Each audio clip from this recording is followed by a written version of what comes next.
What's up YouTube? Jeff back again from High on Android, dopetechdaily.com, and today I'm bringing you guys a way overdue review. Yes, this is my review of the ZTE Axon. Now you guys saw me unbox this phone. I unboxed it while I was on vacation in Pittsburgh visiting my fiance, so it's actually been a while. It's probably been about 6 or 7 weeks since I unboxed it. The reason I haven't got the review up yet is because I've been so busy. I've got a lot of other phones in, also working my main job, as you guys know. So I want to go through this review because I'm really excited about this phone. So let's get the box out of the way. We already looked at what's in there. We'll talk about one of the pieces of contents, which are these JBL headphones. We'll have a look at those in a second.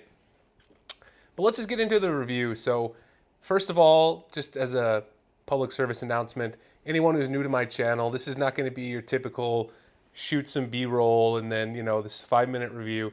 Not really my style. I have experimented with trying to incorporate more B-roll into my videos, but I still really just like sitting down talking about the phone, letting you guys know what I like and what I don't. What I decided to do for this review, since a lot of people always ask me, Jeff, what do you do to actually prepare for a review? When you're reviewing a phone, how do you do it? Well, today I'm going to take you guys through what I have prepared right here for the review. These are all the notes that I took when I was using the Axon and getting ready to do this review. So I thought I would take you guys through step by step, sort of talk about each point. This gives you sort of an insight. Now, obviously, I took this from the greatest tech reviewer on the planet, MKBHD himself, Marques Brownlee, who said in many interviews that he often keeps a Google Keep list when he's reviewing a phone. So this is what I've been doing since I started the channel. It works out really well, get some nice points we can talk about. So let's go ahead and go through and then take a look at a few things. Let's just go down the list. So the first thing I noticed about the ZTE Axon right out of the box, smooth software experience. So let's cross that off the list and talk about it. The software experience on the ZTE Axon Pro, it's got a nice, very close to stock build of Android 5.1.1 out of the box. I noticed very little lag. If you notice, you get super smooth performance. They've changed the icons a little bit. ZTE's done a few things to the icon sizing. They're not exactly stock. You can also apply a few themes. There's a sports theme and there's a fancy theme, but I've just stuck with the regular stock theme from the beginning.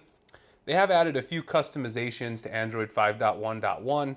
If we go in really quick and take a look at some of those customizations, one of the big ones is Z-Space, which you can access, and it's sort of like a shortcut to give you some additional information. You can get your music, any favorite apps that you have.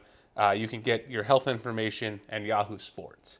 So there wasn't much bloatware out of the box, mainly just the fitness app and also the Dolby Audio app, which is right here. We'll talk about this more. This I don't consider bloatware because it adds to the overall performance of the phone, which is the great audio performance, lets you tweak that. So I'll have more to say about that in a bit. But the first thing I noticed about the phone is it's got super smooth performance, very close to stock. I really like that. Not heavily scanned like TouchWiz or Samsung or LG's UX 4.0 this year.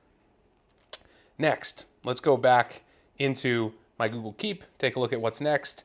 The next thing I said here is battery life. So battery life, we've got about 3.5 hours screen on time with moderate to heavy usage. Well, what does that mean? That means that I use my phone basically to use social media all day. I watch some YouTube videos. I answer a lot of emails for my regular job, also answer YouTube and Google Plus comments for the channel.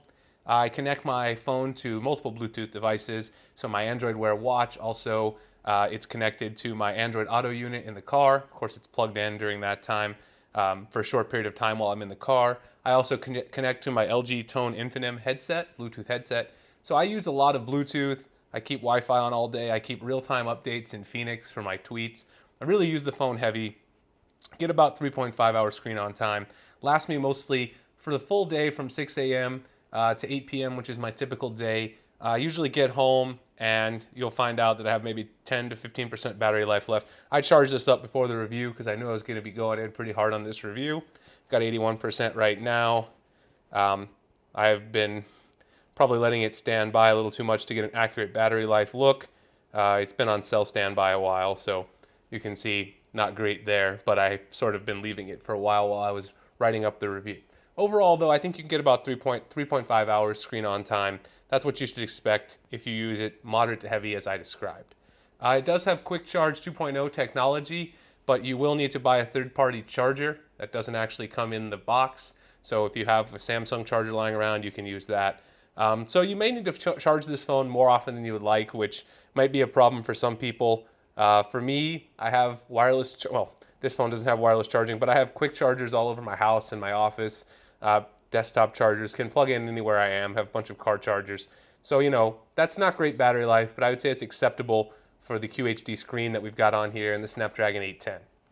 All right, so next, let's talk about the camera. So the camera overall, the quality is good if you have solid lighting, which you would expect from a camera on any flagship device, including ZTEs. But of course, if you look at pictures that are sort of in low light, you then struggle a little bit, which is normally what happens with phones that are in this lower budget range. So let's take a look at a few of the pictures I've taken. Here's some I took outside. This was actually playing with the bokeh mode, some donuts. Those are close-up shots using bokeh, which I'll talk about in a second. These are some shots that were taken inside my car, so relatively good light, still bright outside Arizona sun in the afternoon. This is a picture I took listening to some Lady Gaga on my Android Auto head unit. This is a video I took actually in 4K of some pizza, so I'll try to post this clip up so people can take a look if you want. But overall, the 4K, that's one of my next bullet points. It's quite sharp, looks pretty crisp. A couple of videos I took there. There's a picture indoors of the pizza. Now the brightness is okay. It does not have as good of brightness as the S6 Edge Plus, the Note 5, of course, or the G4. But one thing you'll notice is that if you get lower light, the colors start getting washed out. Colors like browns, those sort of start to get sort of a little muddied. There's a picture there with a little bit better light zoomed out. Picture of my Concord sneakers. Looks pretty damn good inside, actually. A few of those. Picture of wireless charger that Max sent me. Shout out to him. So a few nice shots there, just showing you guys some of the camera quality. These were some that were taken outside. That's another sneaker shot right there. Let's see if I can find any other ones. These I took of cupcakes. I posted these on Instagram. So these are indoors in mediocre light, not the greatest light. And these pictures actually look pretty good. So if you check out my Instagram, you can see these cupcake shots. Those are most of the shots I took. I posted a lot of those over on my Instagram, so go check that out. My Instagram link, I'll drop that down in the description. So getting back into the camera, one of the things I like the best about the camera is there's a ton of features in here. So in addition to its quality performance in good lighting, you also have a bunch of modes. So you've got panorama mode, multi-exposure, sport, slow motion, interval, and you got all these manual controls. So if you're at camera level, you control the ISO, you can control your exposure, you can control your f-stop, you can do all that stuff in the manual mode, and that's great. And then it also has this other great mode, which is the bokeh mode, which if you're a camera lover, you also know that, if we just put something there, it's just the white desk. But the bokeh mode will let you get an effective f-stop of 1.0 on here by using the dual camera setup on the ZTE Axon Pro. So of course you're not actually getting f1.0 aperture, which would be crazy. That'd be even better than the G4, but you're getting that effective amount so that you can get this nice blur. If you take a close-up shot, you're sort of blurring out everything in the background and hopefully getting a nice clear shot of your subject. So that's the idea with the bokeh mode. It does this post-processing, sort of give you a better shot, and sometimes it does end up blurring part of the object that you actually want. And that actually happened in this case. But that's a nice feature. This thing is loaded with features, so if you love playing with a camera, you're going to love the features on the camera for this phone. Next, so that's talked a little about the quality. I talked a little bit about the colors. The colors are definitely more washed out, especially at low light. A lot more washed out than the Note 5 or the G4. That's not unexpected, of course. This phone is cheaper at $450. I just mentioned you've got a lot of manual controls, including the bokeh mode, to get an effective f1.0, and full manual controls if you want that. If you want the best color performance, it's probably best to shoot in manual with this phone, and then you can do, of course, color correction later. And then again, my bottom line here on the camera is it's not the greatest camera in the world, but you could live with it if the other strengths of this phone appeal to you. So let's talk a little bit about the other strengths. I just talked about 4K. I will post a clip up. The 4K is quite crisp, and it actually doesn't get too hot. So I shot a few 4K clips ranging from 1 minute to 3 minutes, and the phone didn't get too warm shooting in 4K, which is more than I can say for my HTC One M9, which gets pretty hot when shooting 4K video clips. The next thing on my list here, as you guys can see, is one thing that's actually a big thing to me. So let's talk about the build, and then I'll talk about that bullet point. The build on this phone is really, really nice. I got the blue color. It's got a matte on the back here. It's got sort of this premium metal build to it. On the front, you can see that you've got here this sort of grill. It's got sort of a, I don't know, like a lattice type pattern on the front and the bottom bezels, which a lot of people have said they don't like because it adds a big chin. And there's actually only one speaker under here, which is a little annoying to some people. But I actually like the look of that. It does make the phone a little too tall, and it would have been nicer to include stereo speakers, but I like the look. You've got hardware keys over here. Move the headphones out of the way so you can get a nice zoomed in shot. You've got hardware keys over here for your power. You got your power as well as your dedicated camera key down here. And then of course you got your volume over here. I found the volume button to be quite nice, responsive, as well as the power button. They both got a little bit of texture, especially the volume. You can see there's a little texture right there on the volume key. The way you can feel where the up is, that's nice. Overall, this is a really nice phone. In terms of the build, the quality is really nice. It got a nice weight in the hand. The one thing I don't like is that, as you can see from the light, it collects fingerprints like crazy. And the issue with that is, going back to my Google Keep document, you can see the thing that I highlighted here is that there's a lack of available accessories. There just aren't that many accessories for the ZTE Axon Pro. I actually tried to find a good case on Amazon and I had no luck. I ordered some cheap cases. All of them turned out to be trash for the most part. So I don't have any cases I can recommend for this. I've just been going naked, and it collects fingerprints. It also leads to the risk of damaging your back here, messing up this premium looking build. So the build looks great, but the lack of accessories, because this is a ZTE phone, that kind of bothers me, and that's something that actually is a negative for me. It's not good for caseaholics, which I wrote there. So I'm a caseaholic, love to use multiple cases on my phones. It's definitely not good for you if that's your style. We just talked about the build. I kind of like the lattice structure. One thing I will say is some other reviewers commented, this lattice structure here at the top and the bottom, it is a dust magnet in your pocket, and that is true. I can't argue with that. You're going to collect dust in these lattice pieces on the top and bottom bezel. There's just no way around that. All right, so going back in here, we've got the back collecting fingerprints and dust. Yes, that does happen. We just mentioned that.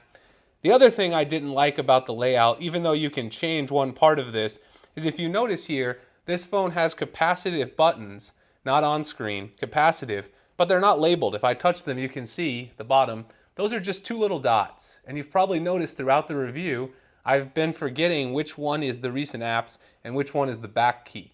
So they're not labeled like they are, for instance, on, let's see, I don't remember if I have the capacitive keys right now on my, right now I've got the on-screen keys in the OnePlus 2, but here you have the label for the back and then the label for the recent apps. So that's not the case here, you just have two dots. Now you can go into the settings and actually change. So if we go into the settings, we can actually change where those dots appear.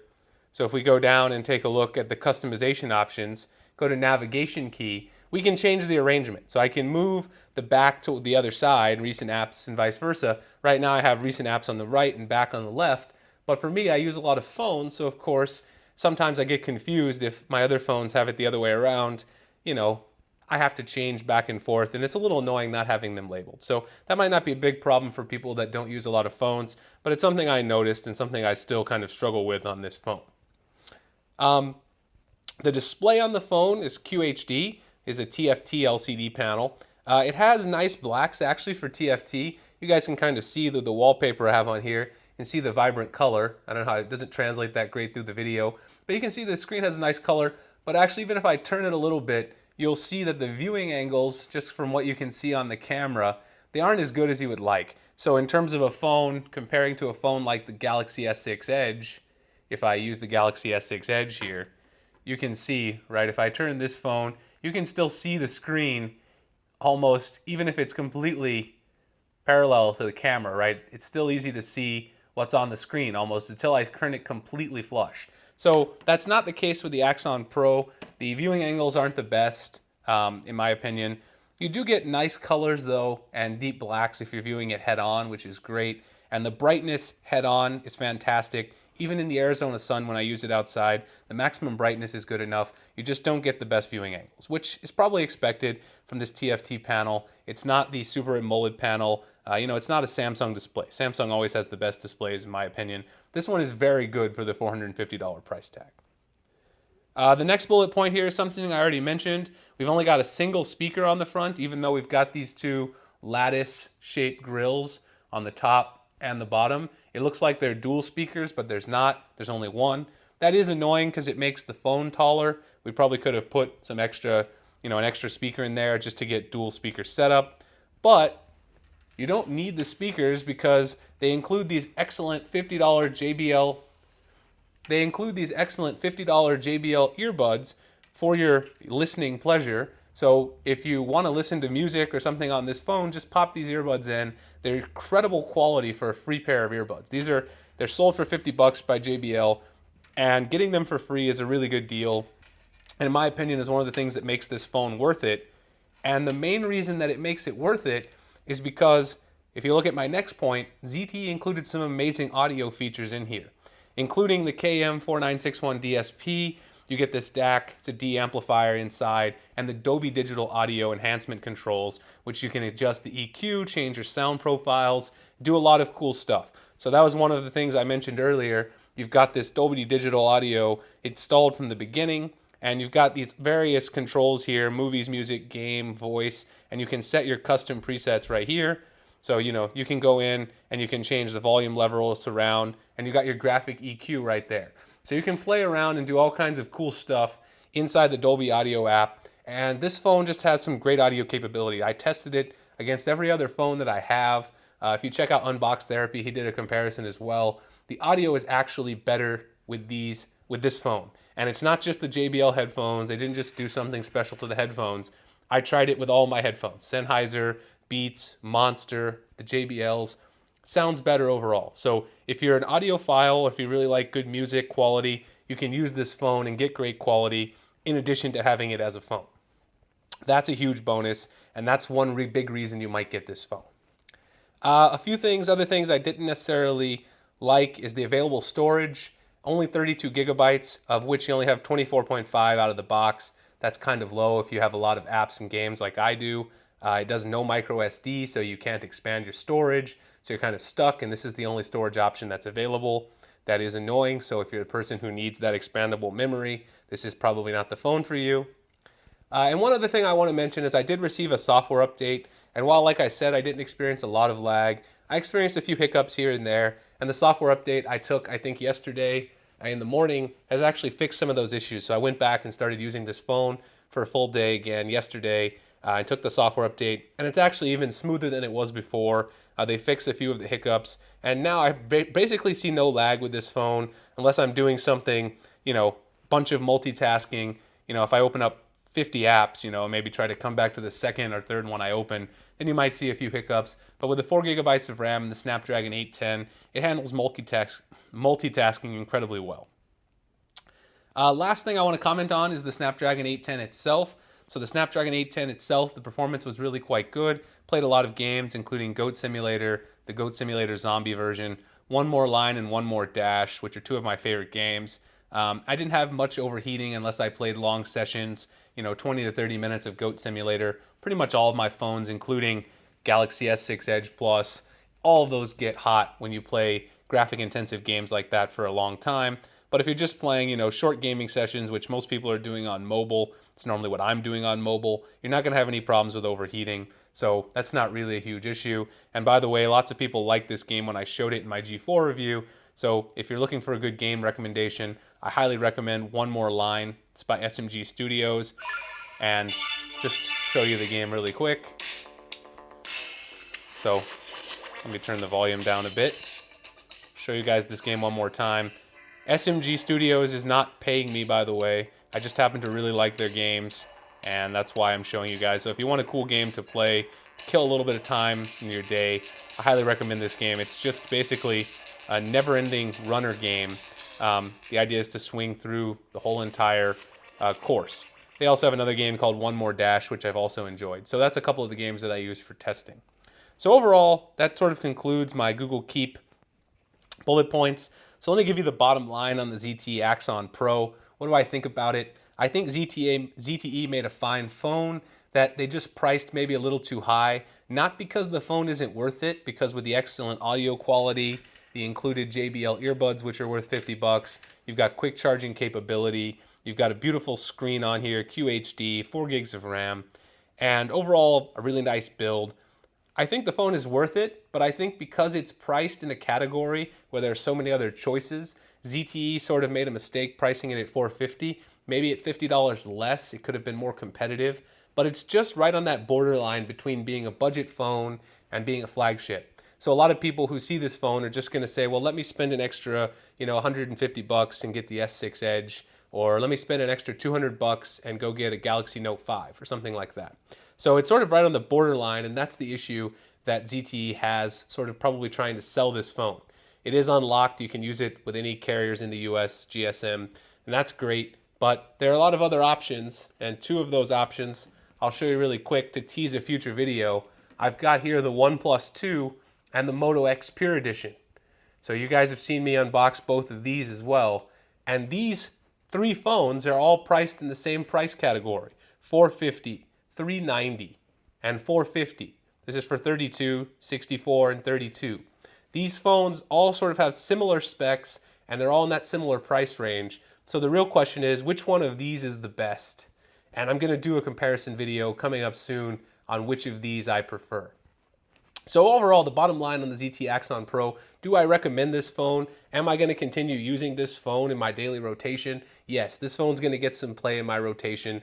It's got a good camera. I really like the audio support. The main reason it's going to stay in my rotation is because of the audio. None of my other phones have that great capability. So overall, I think it's an excellent phone for the price if you can live with a few of its compromises like no micro SD and mediocre battery life. Alright guys, so this has been my full review of the ZTE Axon Pro. If you guys have any questions for me, please drop a comment down below and I'll be happy to answer them for you. Please subscribe to the channel if you haven't already. Give me a big thumbs up on the video if you guys enjoyed the content. I really appreciate it. You can follow me on Twitter, Instagram, and Google+. My link's in the description.